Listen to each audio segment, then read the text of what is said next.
Seoul is one of the most advanced visual cities on earth. Come along and let me show you. We begin our tour of the city by descending down to the Seoul Metro subway system. In fact, CNN Travel ranks the Seoul Metro system #2 in the world, complete with both wireless service and the fastest Wi-Fi and internet speeds worldwide. The metro system efficiently transports 7 million passengers a day for the second largest national capital area in the world at 223.7 square miles. And the stations themselves are destinations offering underground shopping and restaurants. As we ascend up from the station to the center of the city, Solo 7017 is an overpass repurposed for pedestrians and provides scenic views of central Seoul. Next stop is the largest traditional market in Korea called Namdaemun. Re-established in 1964, it is where both the native and tourist shoppers bargain for clothes and other unique products. It is famous for a traditional sweet Korean pancake called hotdog.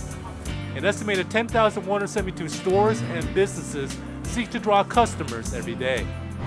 One of Seoul's main shopping districts is called Myeongdong. An estimated 2 million people per day shop at this district for trending global fashion brands.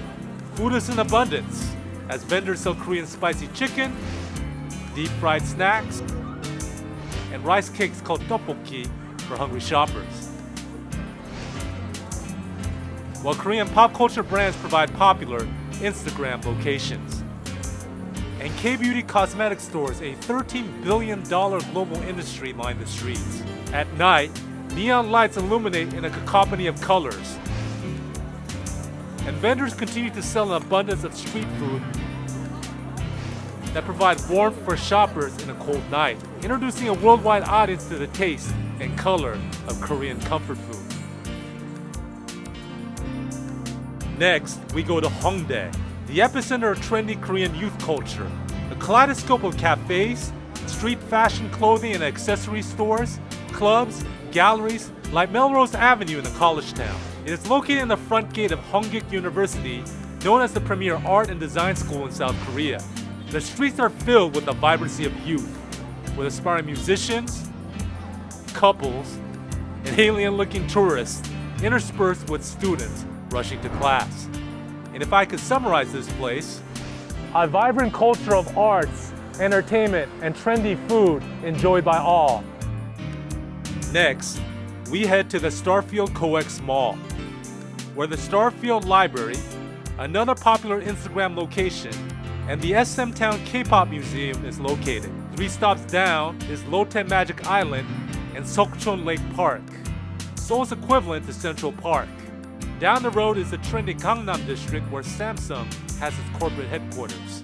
Our next stop is Digital Media City, the headquarters of Korea's digital, IT, media, and entertainment industries. Real-time news on LCD screens is broadcasted from the CNN affiliate YTN News. CJ Entertainment Studios attract K-pop fans from all around the world who seek to catch a glimpse of their idols. The architecture immerses us into a sci-fi city of the future while broadcasting future global trends from popular Korean television stations such as MBC and SBS that are headquartered here. In 2010, Seoul was designated the world's design capital by the World's Design Organization. Dongdaemun Design Plaza, or DDP, is a symbol of Seoul's modern architecture renaissance. At night, LCD flowers shine forth like a galaxy of stars. Nicknamed Seoul's Spaceship, the DDP is part museum, exhibition hall, and design lab. The Smithsonian Magazine once called Seoul a mecca for superstar architects. Unique and futuristic skyscrapers and office buildings are interspersed throughout the sprawling city,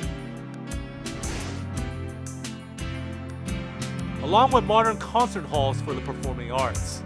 In the midst of the futuristic towers, ancient gates and walls from the 14th century stand proudly of her historical legacy, and a 19th century cathedral stands in the midst of luxury hotel towers. Major landmark buildings include the En Seoul Tower that overlooks the entire city, Lotte Tower, which is currently the 6th tallest building in the world at 1,821 feet, and the 63 building located on the banks of the Han River that was once the tallest building outside of North America in the late 1980s.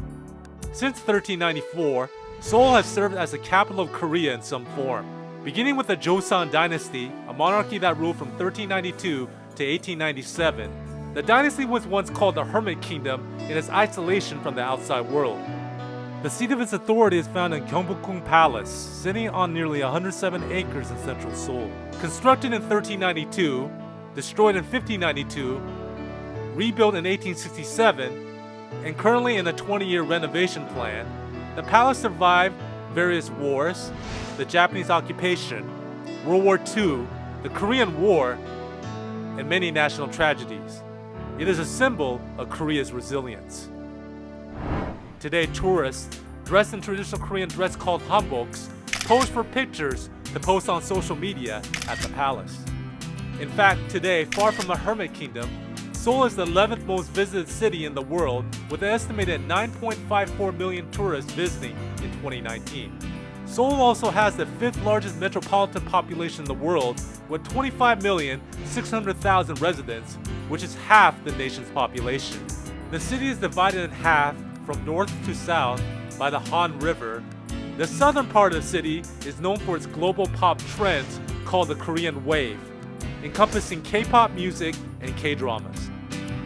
As we head to the northern part of the city, we have the choice of crossing 27 bridges that line the city of Seoul.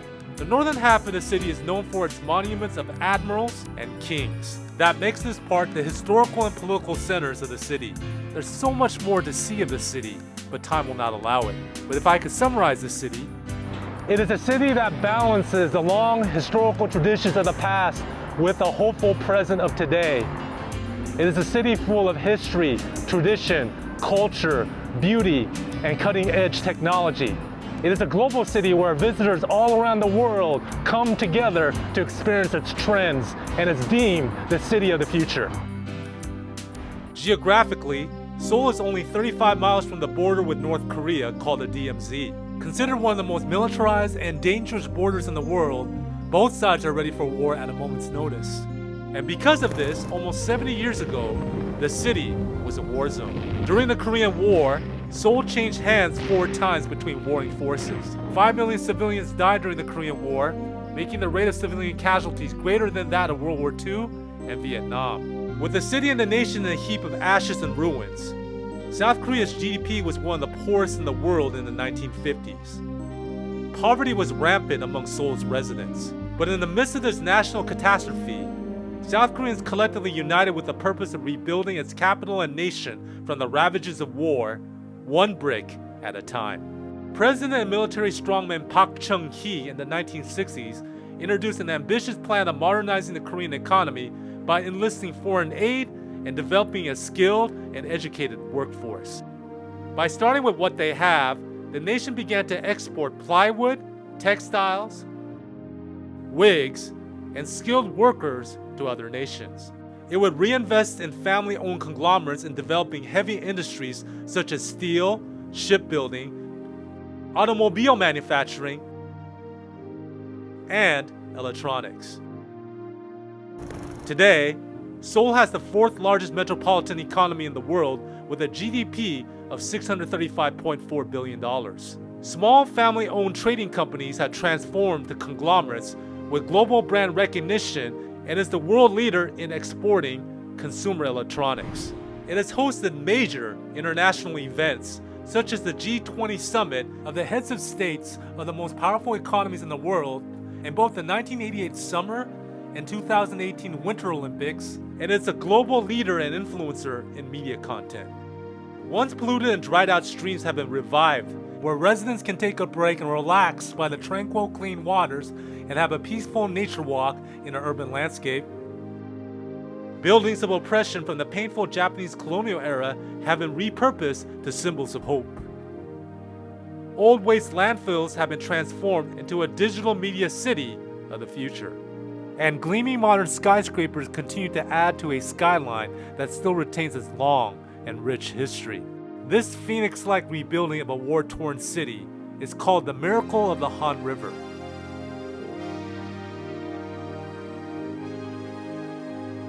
Seoul indeed is a city risen from the ashes. Like the history of Seoul, we as individuals and the church have suffered from the vicious attacks of sin. Our hearts are filled with sorrow and pain from the vicious attacks of the enemy. But God is seeking to repair and restore us to something better. He's seeking to give us restoration from years of desolation. Like the miracle of the Han River that brought Seoul from the ashes, God is seeking to work a miracle in our lives, to restore us to His image, to bring a new life to our existence, and to ultimately provide a new city and a new earth, a new city by a river, the river of life. Does your life look desolate today? Out of the ashes of bad choices, Jesus is seeking to rebuild our lives.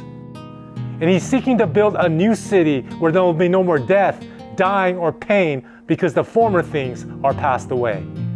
Today, you and I could experience the miracle of healing and a rebirth and a rebuilding of our lives through Him. Will you not accept Jesus' call to rebuild our lives today?